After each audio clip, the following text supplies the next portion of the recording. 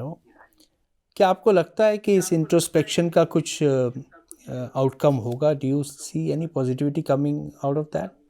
Introspection is the first step, اور بہت ضروری ہے کہ آپ اپنے اندر جھانک کر دیکھیں. دیکھیں ایک زمانے میں پاکستان میں یہ کہا جاتا تھا کہ ہم سائنسی طور پر ترقی اس لیے نہیں کر رہے کہ ہم غریب ہیں، کہ ہمارے پاس پیسہ نہیں ہے، کہ ہمارے پاس لیبارٹریاں نہیں ہیں، کہ لیبارٹریاں بن بھی جاتی ہیں تو بجلی نہیں ہوتی، کیمیکلز نہیں ہوتے. اب وہ سب جھوٹ ثابت ہوا. پہلے یہ کہتے تھے کہ جی ہمارے پاس کتابیں نہیں ہیں، جرنلز نہیں ہیں. اب کیا مسئلہ ہے؟ آپ دنیا میں تمام انفارمیشن کو ایکسیس کر سکتے ہیں، کوئی مسئلہ نہیں اس میں. لیکن ساری بات ہے رویے کی، ایٹیٹیوڈ کی. تو سائنس کرنے کے لیے کچھ بڑی اہم ضروریات ہیں. ایک تو یہ کہ آپ کا دماغ متجسس ہونا چاہیے. It should be curious. Curiosity is what takes you to science. یہ نہیں کہ آپ ایک سائنٹسٹ بنتے ہیں تاکہ آپ کوئی بڑی تنخواہ کما لیں، کہ آپ بہت کوئی بڑے پیسے والے بن جائیں. نا، وہ جو بلیک ہولز کا کھوج لگاتے ہیں یا جو جاننا چاہتے ہیں کہ وہ ہائیروگلیفکس کہاں سے آئیں، ان کو کیسے ڈیسائفر کیا جائے، they don't do it for money. وہ اپنے شوق سے کرتے ہیں، اور وہ شوق تب ہوتا ہے جب بچپن میں ڈالا جاتا ہے. تو ایک بات تو یہ. دوسرے یہ کہ سائنس کرنے کے لیے آنیسٹی، ایمانداری سب سے ضروری چیز ہے. یہ جو فیک سائنس آج کل ہو رہی ہے، اور انڈیا میں بھی بہت ہو رہی ہے، چائنا میں بھی، لیکن یہ فیک سائنس کو خراب کر رہی ہے.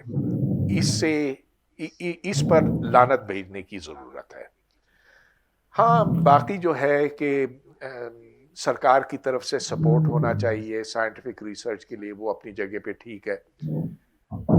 سب سے ضروری بات تو یہ ہے کہ جو سائنسی بنیادیں ہیں نا، جو اسکول میں ڈلتی ہیں اور پھر بعد میں کالج اور یونیورسٹی میں، وہ مضبوط ہونی چاہیے. That is what leads to scientific progress. Right. When you refer to fake science, what do you mean by fake science? Fake science جیسا کہ کئی قسموں کی ہوتی ہے. ایک تو یہ کہ آپ پیپر چھاپ دیتے ہیں، آپ پیپر چھاپتے ہیں، اس کے اندر جعلی ڈیٹا ہوتا ہے، خود سے بنایا ہوا ڈیٹا ہوتا ہے. اور میڈیکل جرنلز میں ایسا ہوتا ہے. لیکن پھر فزکس کی جرنلز میں بھی ایسے ہوتا ہے. مثال کے طور پر آپ نے ایکسپیریمنٹ نہیں کیا، لیکن سوچا کہ ایکسپیریمنٹ کروں گا تو ایسے ہو جائے گا. Well that then leads to fake data. Sociology میں آپ نے اپنے پیپر میں لکھا کہ میں نے یہ سروے کنڈکٹ کیا، لیکن اصل میں نہیں کیا، یا بہت کم لوگوں سے کیا، نمبرز کو آپ نے 10 سے ملٹیپلائی کر دیا. تو یہ سارے فیکس ہیں. تو ان کا کھوج لگانا کوئی آسان کام نہیں ہے، اور وہی لوگ کر سکتے ہیں جو اس فیلڈ کے ہیں، اس شعبے سے تعلق رکھتے ہیں. رائٹ. سر، آپ نے کہیں یہ کہا تھا کہ جو مسلمانوں کی ماڈرن ایجوکیشن کو لے کر جو مسلمس کا ایورژن تھا ان انڈیوائڈیڈ انڈیا، اس غلط فہمیوں کے چلتے انڈیا اور پاکستان کا پارٹیشن ہوا. there was a two nation theory which was propagated. Can you explain this point of view? Well, I'm very glad you are asking me this question because I see that you've read my book. اچھا ہاں Yes. دیکھیے مسئلہ یہ ہے کہ مسلمانوں نے India میں کچھ تو بہت بڑے بڑے کام کیے. تو جیسا کہ جو دلی کا اتنا خوبصورت آرکیٹیکچر ہے وہ کس لیے ہے، کس سبب ہے؟ Because of the great Mughal kings. یہ اور بات ہے کہ اس میں خرابیاں تھیں. What they did, let's not get into that, but the point is that there were lot of important things that Muslims did in India, but one thing they didn't ever do was they were not intellectually curious. اور اس وجہ سے انہوں نے کبھی science کو دل سے نہیں لگایا. اور اگرچہ انہوں نے کچھ کتابیں ٹرانسلیٹ کرائیں اس زمانے میں، لیکن بہت کم تھیں. یہ وہ زمانہ تھا جب یورپ میں انلائٹمنٹ آ چکی تھی اور اس وقت سائنس بہت تیزی سے آگے بڑھ رہی تھی. تو جب جہانگیر کے پاس برطانیہ کا سفیر پہنچا، ٹامس رو ہے میرا خیال ہے اس کا نام، اور اس نے دکھایا کہ دیکھو یہ میرے پاس چشمہ ہے، یہ ٹیلیسکوپ ہے، یہ ٹویزرز ہیں، یہ کیلیپرز ہیں، یہ ہے، یہ وہ ہے، یہ جائروسکوپ ہے، سب کچھ. تو درباریوں نے کہا ہاں ہاں بڑا اچھا ہے، بہت خوبصورت چیزیں ہیں، بہت مزے کیے. اور پھر پوچھا کہ یہ ہم اس کی قیمت کیا ہے؟ تو خرید لیا انہوں نے. لیکن انہوں نے یہ نہیں پوچھا کہ یہ جو لینس ہے عدسہ، اس کو ہم کیسے بناتے ہیں، یہ کیسے کام کرتا ہے. تو اس وجہ سے وہ کنزیومرز بنے. اور آج بھی مسلمان پوری دنیا میں زیادہ تر consumers of science and technology ہیں. اور وہ اس لیے کہ ان کے اندر وہ شوق ختم ہو گیا. شوق تھا. اگر ہم پیچھے کی طرف چلے نا، انڈیا کے مسلمانوں میں کبھی وہ شوق نہیں تھا، لیکن عرب کے مسلمانوں میں تو بہت بڑے بڑے نام ہیں وہاں پہ، جیسا کہ الفارابی ہے، جیسا کہ ابن ہیشم ہے، جس نے آپٹکس کے سارے اصول اس زمانے میں دریافت کیے تھے. وہ ایک سنہرا دور تھا مسلمانوں کا، لیکن وہ کبھی انڈیا تک نہیں پہنچا. تو میں بات کو تھوڑا سا آگے بڑھاتا ہوں. جی.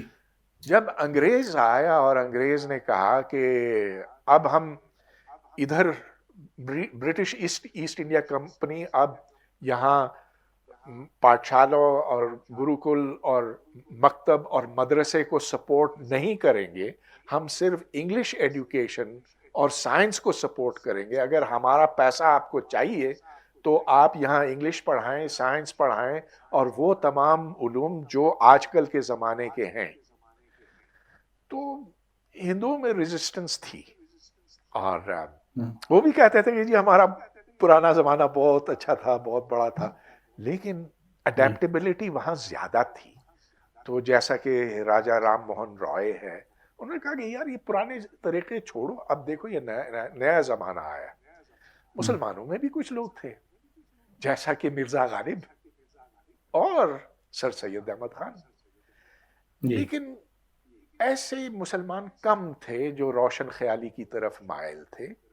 زیادہ جو تھے وہ جدیدیت اور سائنس کے مخالف تھے. اور اس میں میں کہوں گا علامہ اقبال تو سر فہرست ہیں.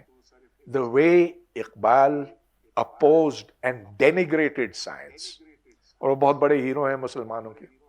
It's an irony. اب دیکھیے علامہ اقبال کو بہت پوجا جاتا ہے پاکستان میں، غالباً انڈیا میں بھی مسلمان ان کو بہت بڑا جی جی سمجھتے ہیں، بے شک. لیکن جو ان کا نسخہ تھا نا مسلمانوں کی ترقی کے لیے، وہ ہوں تباہی کی طرف لے گیا، مہلک ہے. مثال کے طور پر ان کا وہ بڑا مشہور شعر ہے نا، خودی کے بارے میں، خودی کو بلند کر اتنا کہ ہر تقدیر سے پہلے خدا بندے سے پوچھے بتا تیری رضا کیا ہے. رضا کیا. Now look, this is saying کہ مسلمانوں میں صرف ایک خرابی ہے کہ ان کا سیلف اسٹیم نیچے ہو گیا. اب اوپر کرو، اتنا اوپر کرو کہ خدا بھی مسلمان سے پوچھے کہ مجھے اب کیا کرنا ہے. ایک طرف تو یہ کفر ہے، I mean it is، Right. ہاں، لیکن دوسری طرف یہ جو ہوا بھری گئی نا مسلمانوں کے دماغوں میں کہ ہم سب سے بہتر، افضل، اونچے ہیں، that is what leads to the closing of the Muslim mind. And Allama Iqbal is more responsible for that than any other individual that I can name. Right. Sir میں نے سنا ہے کہ پاکستان میں لارج اسکیل میں مدرسوں میں modern education کو انٹروڈیوس کیا گیا. میں آپ سے جاننا چاہتا ہوں وہ یہ ایکسپیرینس کیسا رہا؟ How was this experiment in how did it play out in Pakistan? The experiment has totally and completely failed. یہاں جو مدارس میں سو کالڈ سائنس اور کمپیوٹرز داخل کیے گئے، شامل کیے گئے، تو اس میں سائنس تو ویسے ہی پڑھتے جیسے وہ قرآن پڑھتے ہیں، حدیث پڑھتے ہیں. مطلب یہ کہ اسے رٹتے ہیں، سمجھتے نہیں ہیں، اور پھر جب امتحان آتا ہے تو وہ گل دیتے ہیں. جہاں تک کمپیوٹرز کی بات ہے، وہ کیا کرتے ہیں، کمپیوٹر سے کوئی آپ کا دماغ ضروری نہیں کہ کھلے، وہ آپ استعمال کر سکتے ہیں چیٹنگ کے لیے، وہ آپ فضول کاموں کے لیے کر سکتے ہیں. تو جو مدارس سے اسٹوڈنٹس نکلتے ہیں پاکستان میں سائنس کے اعتبار سے تو وہ زیرو ہیں، نہ وہ انگریزی بول سکتے ہیں. ایک شاید 8-10 مدرسوں میں ایسے ہو، لیکن یہاں 30,000 مدرسے ہیں. تو مدارس کو میرا نہیں خیال ہے کہ کوئی بھی تاریخ میں ٹھیک کر سکا ہے. آپ یہ دیکھیں کہ محمد علی جو مصر کے تھے، ایجپٹ کے تھے، آج سے کوئی 200 سال پہلے، یہ وہ زمانہ تھا جب جدیدیت آئی تھی عرب دنیا میں، اور محمد علی کی پوری کوشش تھی کہ وہ مصر کو جدیدیت کی طرف لے جائے، اور اس نے مدارس کو تبدیل کرنے کی کوشش کی اور بری طرح سے ناکام ہوا. اچھا، اور تو اور میں آپ کو اپنی ایک بات بتاؤں. ابھی حال میں سنگاپور گیا تھا، تو ادھر کا مدرسہ دیکھا میں نے، بلکہ I was their guest over there، اور میں نے دیکھا کہ ان کی کوشش تو ضرور ہے کہ سنگاپور کے نیشنل سائنس کریکولم کے ساتھ ان کے اسٹوڈنٹس کمپیٹ کر سکیں، لیکن نہیں کر سکتے، کیونکہ ان کا جس طرح سے دماغ بنایا جاتا ہے نا، وہ یہ ہے کہ مانو مانو مانو، اطاعت، اوبے، ڈونٹ کوسچن. تو مسئلہ یہ ہے کہ اگر آپ سوال نہیں کریں گے تو آپ سائنس میں آگے نہیں بڑھ سکیں گے. سر آپ سے یہ جاننا چاہیں گے کہ آپ مسلمان بچوں کے لیے ایک اچھی تعلیم کا تصور کیسا ہونا چاہیے؟ What should be an ideal system for education of Muslim children? بالکل جیسا کہ ہندو بچوں اور کرسچن بچوں اور چائنیز بچوں کا ہوتا ہے. جب ہم ایک ہی دنیا میں رہتے ہیں جس میں چیلنجز ایک ہی جیسے ہیں، تو پھر یہ تعلیم کیوں مختلف ہونی چاہیے؟ تو لوگ پوچھتے ہیں کہ یہ پاکستان میں ہمارا کریکولم، نصاب کیا ہونا چاہیے؟ جواب یہ ہے کہ جیسا کہ ہانگ کانگ میں ہے، سنگاپور میں ہے، چائنا میں ہے، anywhere. We don't have to reinvent the wheel. ہاں، اگر بچوں کو قرآن پڑھنا ہے